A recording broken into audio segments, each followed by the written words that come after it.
You and I, let us pause for a moment to reflect. How many times have we lived and reacted unconsciously, allowing fears, habits, and judgments to control our minds and rob us of our happiness? How many times have we let them, the expectations, the pressures, the imposed standards, step in and define our worth? Do you realize that the very moment you open your eyes to a new day, the world has already begun demanding from you? Work, family, social media, all pulling you away from the most important relationship of all, the relationship with yourself. In that whirlwind, you grow weary, lose direction, and even forget who you truly are. Marcus Aurelius once said, "You have power over your mind, not outside events. Realize this, and you will find strength." And that is exactly the starting point of our journey today, the journey you and I will walk together. So, before we move forward, I want to ask you, are you ready to walk alongside, ready to listen, and truly apply these principles to transform your life? If yes, then leave a confirmation below. And right now, let us step into the very first principle, the foundation of freedom and inner strength. Principle 1. Stop pleasing them. You and I have both fallen into this trap, the trap of trying to please everyone. Maybe at work, you nod and take on another task even though you're already exhausted. Maybe at home, you smile and agree just to avoid conflict, even while inside you're screaming to say no. Or sometimes, it's simply in everyday relationships you pretend to be fine, pretend to be cheerful, while deep inside, you're breaking apart. At first glance, these actions may seem noble. You want to be seen as caring, as considerate, as someone who puts others first. But in the long run, it becomes clear, this is not true kindness. It is a silent betrayal of yourself. When you live only to please them, you begin to wear a mask. That mask may be a smile, a nod, or silence while discontent brews inside. You think the mask keeps you safe, that it maintains peace. But the truth is, the thicker the mask, the further you drift from your true self. And one day, you'll wake up startled to realize you no longer know the difference between the real me and the me that they expect. Epictetus once gave a challenging reminder. If you want to improve, be content to be thought foolish and stupid. His point wasn't that we should act ignorantly, but that we must accept not being approved by everyone. Growth and progress demand that you walk your own path, and that path will inevitably displease some people. Pleasing others may bring short-term comfort, but the cost is long-term exhaustion. You lose your own voice. How many times have you wanted to say no, but your lips formed the word yes? Over time, you stop distinguishing between your own desires and the desires of others. You become a puppet of expectation. They will continue to demand because you've trained them to expect you will always comply, and so you become a version for use, not a human being to be respected. You lose your inner peace. Swallowed anger, hidden disappointment, suppressed fatigue, all pile up into an immense pressure that erodes your spirit. And here lies the paradox. The more you strive to please, the less you are respected, for they will grow accustomed to seeing your sacrifice as nothing more than what is owed. Stoicism teaches this. A person can only control what is theirs: thoughts, choices, actions. Everything else, others' judgments, their opinions, lies beyond your control. So if you cannot change how they see you, why spend your whole life trying to make them happy? The only thing you should do is live true to yourself, even if it displeases some. How to begin? Learn to say no calmly. You don't always owe an explanation or apology. Sometimes a simple "I'm sorry, but I cannot do this right now" is enough. Identify the moments you abandoned yourself. Write it down. When was the last time you agreed to do something you didn't want to? How did you feel? Putting it into words helps you see clearly where you've handed away your power. Put your values first. Those who truly love and respect you won't leave just because you set boundaries. If they do, perhaps they were never part of your true inner circle. Remind yourself daily, each time you're about to nod just to avoid trouble, ask, does this decision reflect my true self, or is it just another attempt to please them? Imagine your life as a house. Each time you say yes when your heart says no, you hand them another key. Eventually, the house is no longer yours. People come and go, leaving their marks everywhere, while you shrink into a corner, no longer master of your own home. But the moment you dare to rise, to lock the door, and keep the key in your hand, peace returns. Your home is safe again, untouchable unless you allow entry. You don't need to make everyone happy. You don't need their approval. You only need to live in alignment with your own values. Remember Stoicism's reminder, living to please everyone is a game you cannot win. But living to please your own soul, that is the way to become unshakable. So, right now, I want you to whisper to yourself, or better yet, write it down. I will no longer betray myself just to please them. I choose to live true to me. Principle 2. Cherish yourself. Take a moment to look back on your life. How many times have you poured all your care into others while forgetting your own body and soul? How many times have you skipped sleep, skipped meals, skipped moments of rest just to meet a deadline, fulfill a request, or answer a favor from them? You may have told yourself, "It's fine, I can handle it." But in truth, your body was crying for help while your mind grew more and more depleted. Socrates once reminded, "It is a shame for a man to grow old without seeing the beauty and strength of which his body is capable."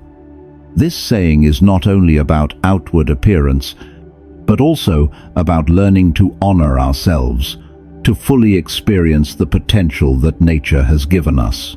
Cherishing yourself is not indulgence, not chasing instant comfort.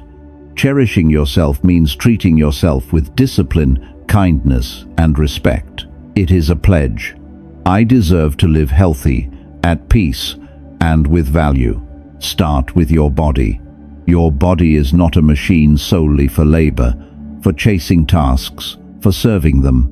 The body is a temple, the dwelling place of your soul. If this temple is ruined, every goal, every dream becomes meaningless. Just a few minutes of movement each day, a healthy diet, a deep and restful sleep. These are the simplest ways to declare to yourself, I matter. Next, take care of your mind. You may live in a noisy world, full of pressure, full of conflicting voices. They will tell you that you must be this, you must be that. But remember, you have the power to choose what enters your mind. Choose peace. Choose thoughts that uplift. Choose what nourishes your soul, not the noise that leaves you restless. And above all, cherishing yourself means respecting your own limits. Do not force yourself to chase their endless expectations. Do not wait until your body is drained to realize the value of health. Do not wait until your mind collapses to learn the importance of rest. Imagine this. If you had a dear friend who always sacrificed everything for others until they were completely exhausted, what would you tell them? You would urge them to stop, to take care of themselves first, wouldn't you? So why not do the same for yourself? Those who truly love you will not want to see you burned out. They will not want you to trade away your health just to please them. And if someone only values you when you constantly give and sacrifice, perhaps they do not deserve to be within the important circle of your life. Cherishing yourself is the foundation that allows you to love and serve others healthily. A body full of energy, a mind at peace, a heart that honors itself. These are the conditions for you to shine and bring true value to life. So right now, I want you to whisper to yourself, I deserve to be loved, to be cared for, and to live with respect from my own self. Principle 3. Stop comparing. You and I are living in an age where comparison has never been easier. Just by opening your phone and scrolling for a few seconds on social media, you're met with countless images of successful people, lavish trips, radiant smiles, and boasts of achievements. And then, almost unconsciously, you ask yourself, why do they have that, while I don't? How many times have you felt smaller just because someone else has a nicer home, a more prestigious job, or a life that seems more perfect? How many times were you content with what you had, only for that joy to vanish after a fleeting glance at someone else's world? Seneca once said, "It is not the man who has too little, but the man who craves more, that is poor." This reminder is like a mirror, reflecting the truth that poverty is not only material, but also spiritual when we endlessly covet what belongs to others. Comparison is a game you cannot win. There will always be someone smarter, richer, more attractive, faster than you. Yet the paradox is this: even those you admire are comparing themselves to someone else. It is an endless loop where no one ever finds true peace.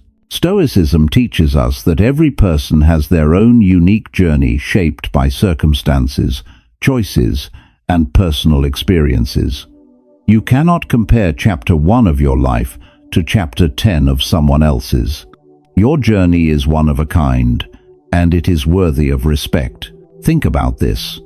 When you compare yourself to others, you overlook the victories you've already achieved. You forget the quiet efforts, the struggles you overcame, and the progress, however small, that carries deep meaning. You once fought against yourself, rose after failure, and persevered when no one believed in you. Aren't those things worthy of pride too? To stop comparing, you must shift the habit of looking outward to looking inward. Each day, write down at least 3 things you are grateful for about yourself and your life. It could be a small victory, a moment of patience, or simply the choice to keep moving forward despite life's challenges. As you nurture gratitude, you will slowly learn to see yourself as full, not lacking. Stopping comparison also means redefining success on your own terms. Society may say success is wealth, status, or fame, but what truly makes you happy? A peaceful morning with a cup of coffee, a warm meal with family, the joy of doing work you love. When you define success according to your own values, you no longer need anyone else's measuring stick.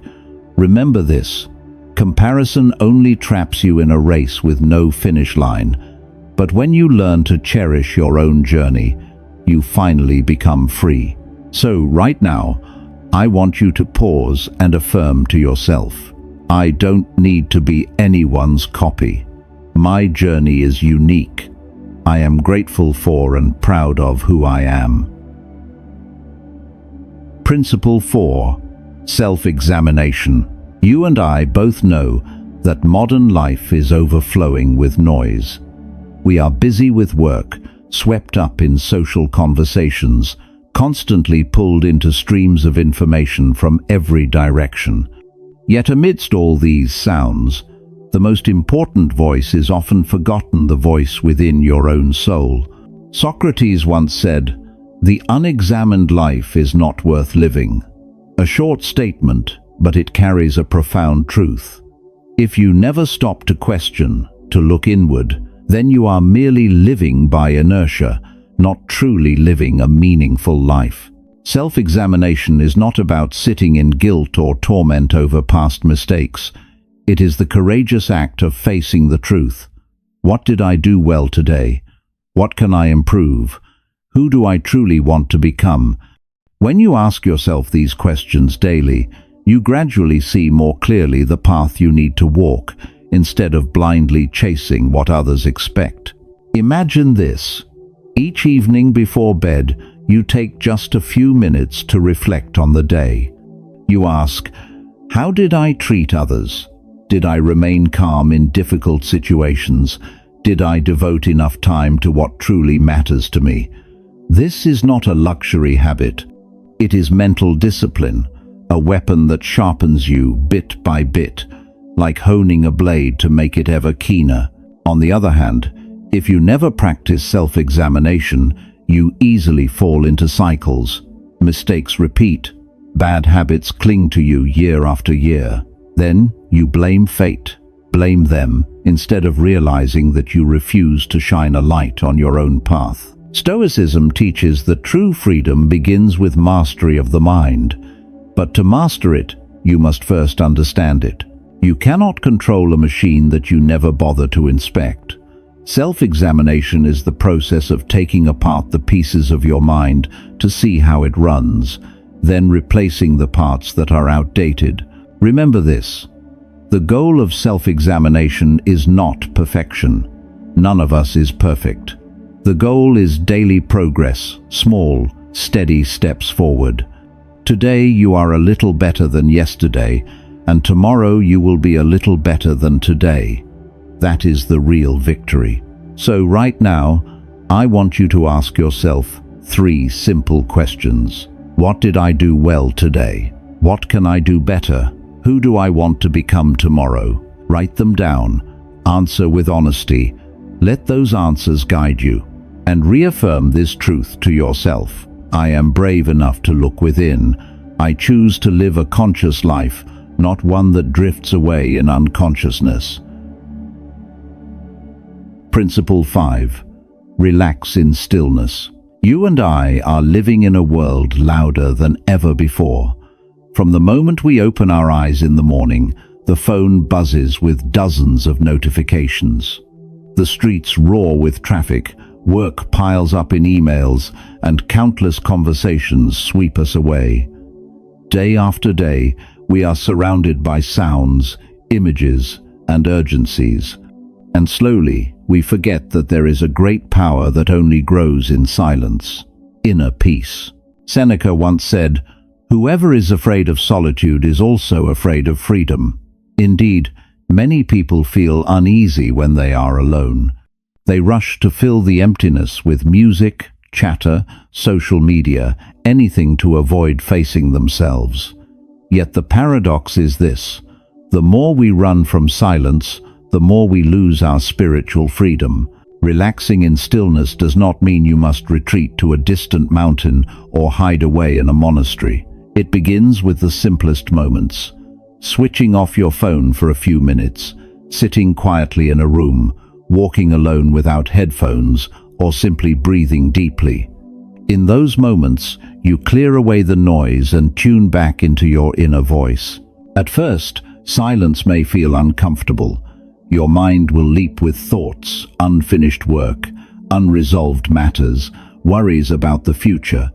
But that very moment is your training ground. You are learning to observe without judgment, to let thoughts come and go without clinging to them. It is a gentle discipline, yet profoundly powerful. Stoicism teaches that true freedom does not come from controlling others or controlling circumstances, but from controlling your own responses. And nowhere is better for cultivating that ability than in silence. When the outer world grows still, you begin to see clearly what stirs within.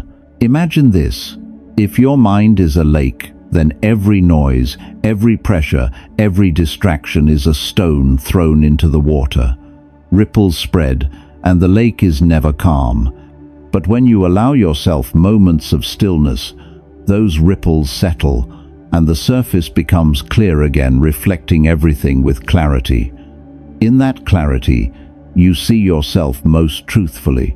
Relaxing in stillness is also your way of recovery. The body may rest through sleep, but the mind only truly recovers when freed from the constant flood of information. And it is in stillness that you restore energy, regain inspiration, and continue forward with greater steadiness. So right now, I want you to make yourself a small promise. Each day, for just 5 or 10 minutes, you will turn off all devices, sit still, and breathe deeply. No goal, no expectation. Simply let yourself rest in silence. And affirm this to yourself. I am no longer afraid of silence. I find freedom and strength within that peaceful space. Principle 6. Return to your own passion. You and I once had those childhood moments when we were so absorbed in something that we lost track of time. It could have been drawing a picture, writing a few lines in a notebook, playing a piece of music, or simply exploring a new idea with curiosity. In those moments, we didn't need praise or recognition. We did it simply because our hearts felt alive. That is pure passion, the flame that makes life vibrant and meaningful. But as we grow older, it becomes easier to abandon that flame. Pressures from work, family expectations, and the standards they impose all pull us away from our true passions. We begin to choose careers only for stability, set goals only because they are valued in the eyes of others. And one day, we wake up realizing we are caught in a cycle that isn't ours, but theirs.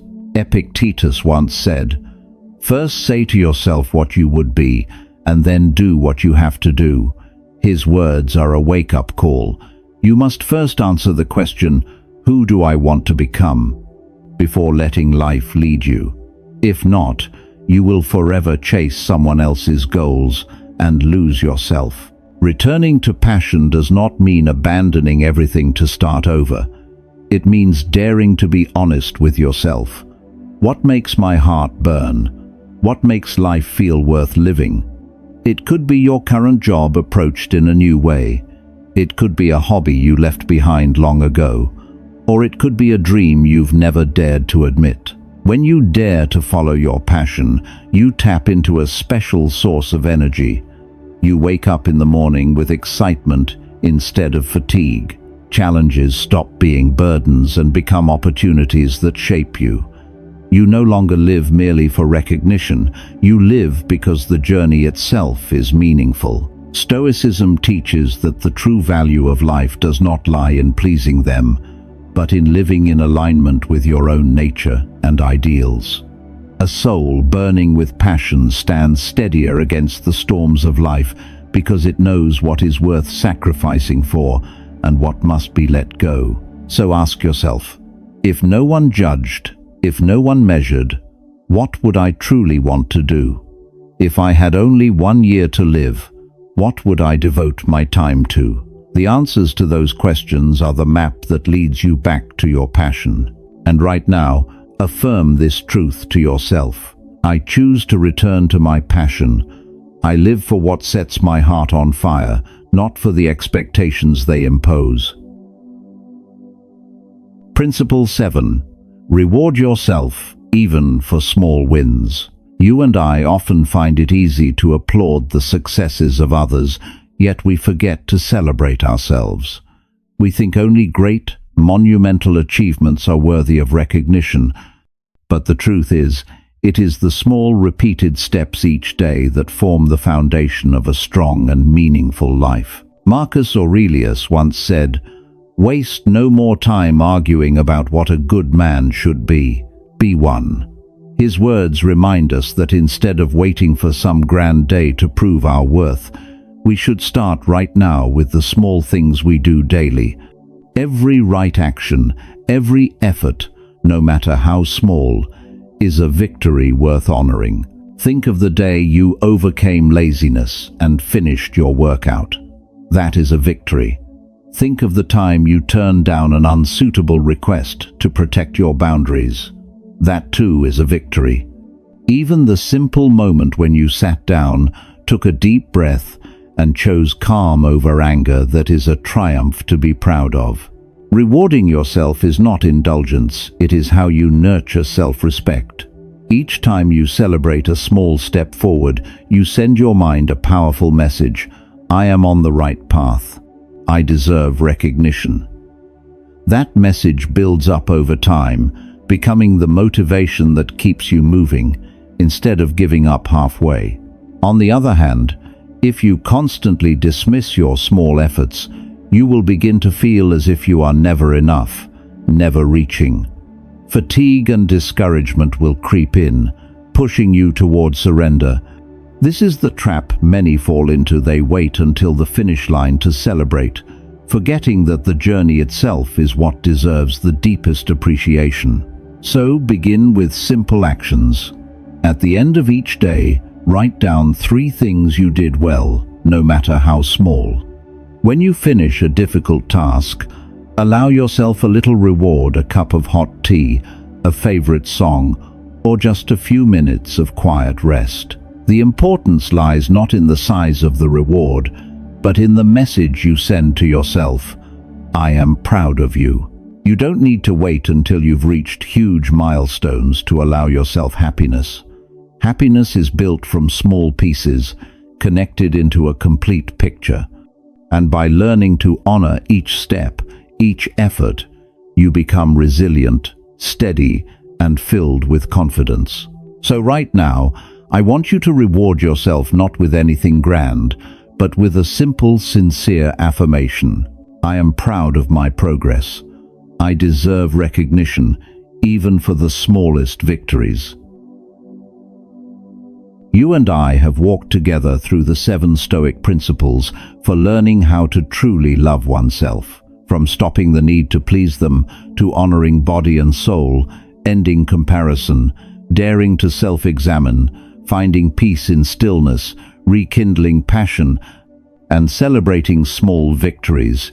Each principle is not an isolated lesson, but a brick laid in the construction of a strong, enduring house, the inner home of your own being. Remember this: the outer world will always be noisy. They will always have something to say, to demand, to impose. But only when you return to yourself can you live a life of true meaning. Carl Jung once warned, "Until you make the unconscious conscious, it will direct your life, and you will call it fate." This reminder serves as a compass. If you do not master your inner world, you will be led by habits, fears, and the expectations of others. Stoicism does not promise a life without hardship, nor does it promise escape from pain, but it teaches you how to face both with calmness and inner strength. It teaches you that happiness does not lie in conquering the entire world, but in conquering yourself. You and I have begun this journey together, and now the only question that remains is, will you choose yourself every day? Will you dare to place your own worth above their judgments? Will you live a life guided by your inner voice rather than being controlled by the noise outside? If your answer is yes, then I want you to affirm this right now. I love myself more deeply than ever before. I am the master of my life, and no one else can decide my destiny for me. That is the moment you step into your inner home, the place where peace, freedom, and your true strength have always been waiting.